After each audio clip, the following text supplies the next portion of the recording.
Now let's see the solutions. For the first question, first we will find the time domain expression of the output, which will come out to be equal to 1 minus e raised to the power minus 100t.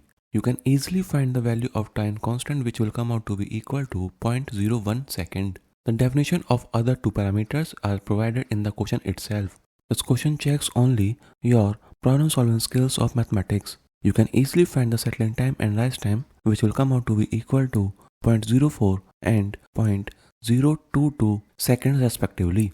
The second question is also very simple question. The given differential equation is having coefficients which are functions of time. That's why this differential equation is definitely not time invariant. And since the dependent variable and its derivative appear with the power raised to 1 only, that's why this equation is a linear differential equation. The third question is also very simple. You have to first find the characteristic equation, and after forming the root array, you can easily determine that if the value of k is greater than 2, then there will be a sign change in the root array, which signifies that the system is unstable.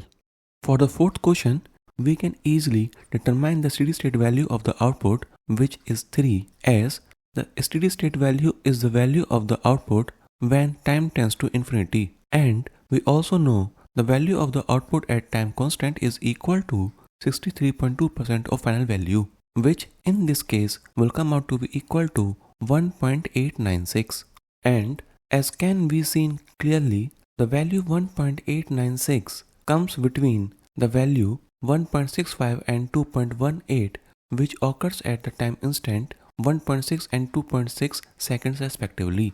So at least one thing we all can say is that the time constant will lie between 1.6 and 2.6 seconds.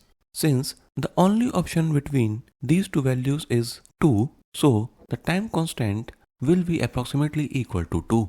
Now let's see the next question. First we will find the transfer function of the given system. After that we will convert the transfer function in time constant form, and by using the dominant pole concept, we can remove the insignificant pole. It should be very clear to you that the dominant pole concept only removes pole of a higher order control system. It usually does not change or affect zeros of the transfer function. But here in the question, it is said that we have to find a pole only approximation, and also the zero value, which is 40, is way greater than 1. That's why here we can ignore the 0 also. After that, our approximated system transfer function will be equal to 2 upon s plus 1. Now let's see the last question. This question is also very simple. We know the formula of settling time, which is equal to 4 upon natural frequency multiplied by zeta, and also we know that zeta is equal to cos theta. You can easily find the value of settling time for the two systems, and after comparing their values, you can easily say that the settling time of system 2 is more than that of system 1.